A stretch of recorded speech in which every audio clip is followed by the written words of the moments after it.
Battle of Crécy, fought on August 26, 1346, was a pivotal clash during the 100 Years' War between the English and French armies. On one side stood an English-led coalition under King Edward III, comprising English, Welsh, and Allied troops. Opposing them was a significantly larger French force commanded by King Philip VI. Despite being outnumbered, Edward's forces secured a decisive victory through a combination of strategic ingenuity, discipline, and technological advantage.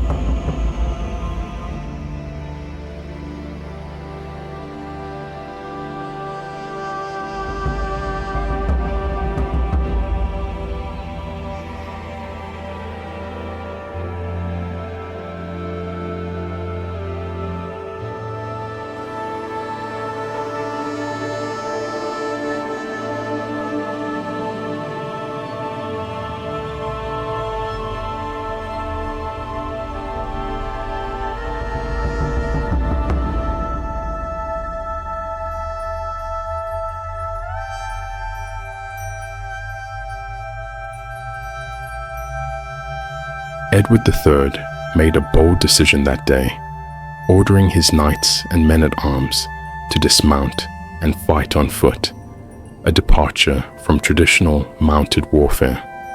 This strategy emphasized a strong defensive position and leveraged the skills of his infantry. Among Edward's forces were approximately 4,000 knights and men-at-arms, 7,000 English and Welsh archers, and 5,000 spearmen. To fortify their position, the English soldiers prepared the battlefield by digging ditches and scattering caltrops, sharp metal spikes designed to maim advancing cavalry.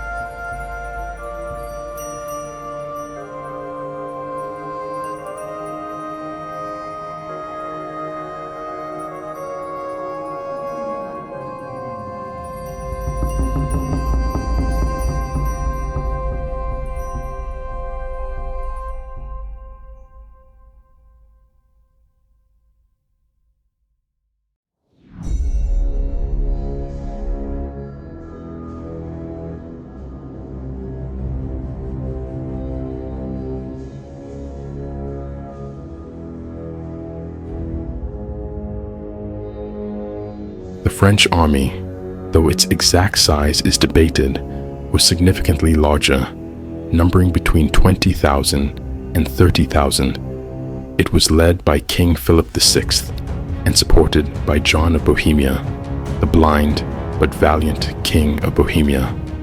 At the forefront of the French force was a contingent of Genoese mercenary crossbowmen, followed by a division of knights and men-at-arms led by the Count of Alençon.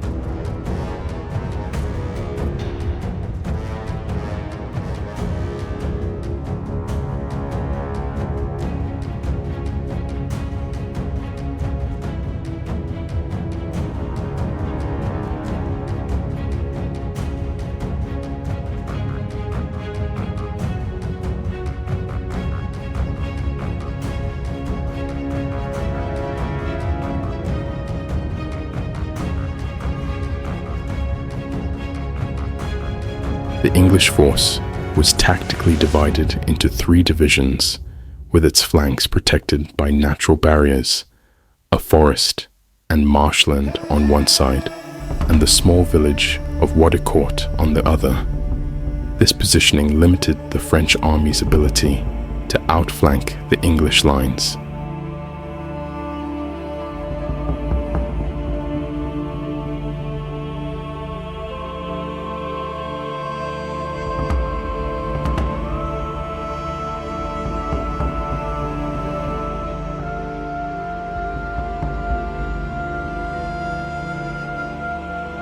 Unfortunately, For the Genoese crossbowmen, they left their large protective shields, known as pavises, behind with the baggage train. As they advanced, a sudden rainstorm drenched the battlefield, rendering their crossbows less effective. Meanwhile, the English longbowmen, armed with bows unaffected by the rain, unleashed a deadly hail of arrows. Frustrated by the crossbowmen's faltering advance, the French cavalry, in an act of fury, charged forward and slaughtered many of their own Genoese troops as they attempted to retreat.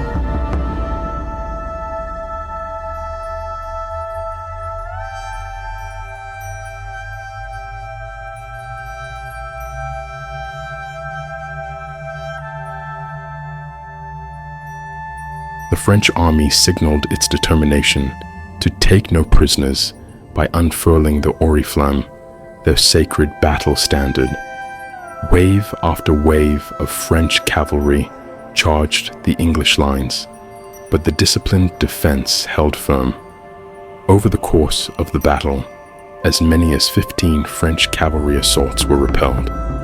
The ground before the English position became a grim landscape, heaped with the bodies of men and horses.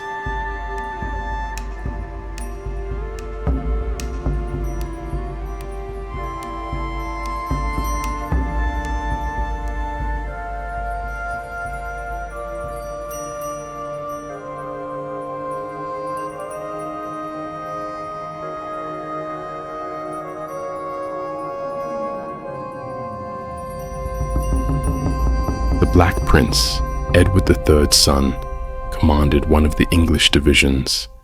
His forces faced intense pressure during the French onslaught. At one point, a messenger reached King Edward, who was observing the battle from a windmill. The messenger requested reinforcements for the Black Prince, but Edward famously refused, stating, "Let the boy win his spurs." The young prince, demonstrating remarkable courage and leadership, managed to hold his ground.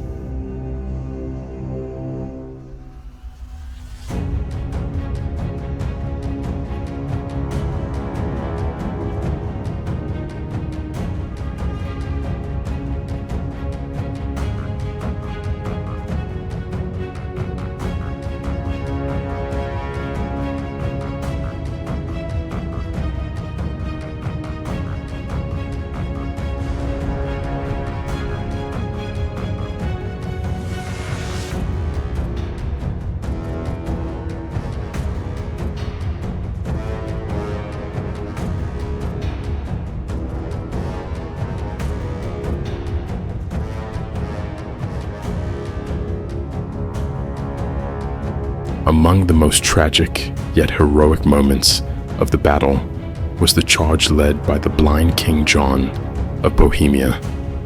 With his horse's bridle tied to those of his attendants, he led a final, defiant cavalry charge.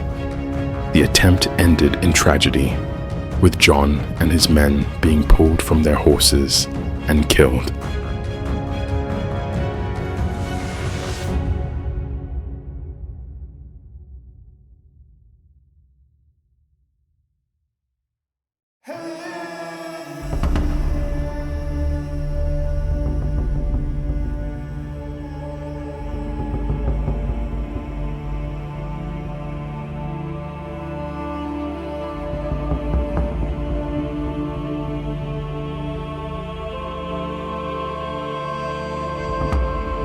King Philip VI himself was wounded during the battle and had 2 horses killed beneath him.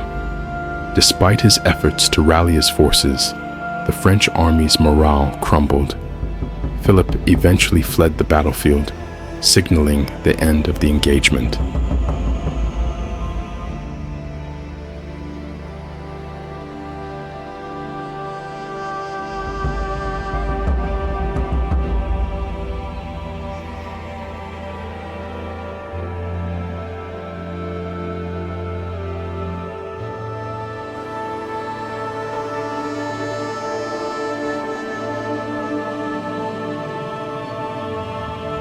The French suffered catastrophic losses, including 1,542 knights.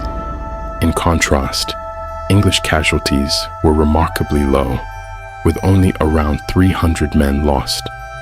Among the spoils of the battle, the English captured the Oriflamme, a symbolic victory that demoralized the French further.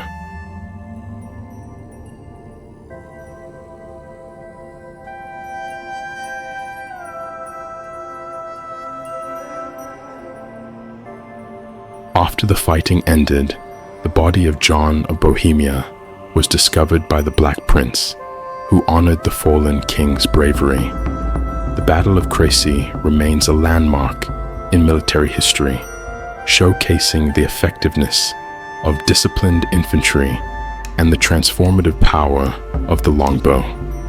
It was not just a victory for Edward III, but a demonstration of the evolving art of war.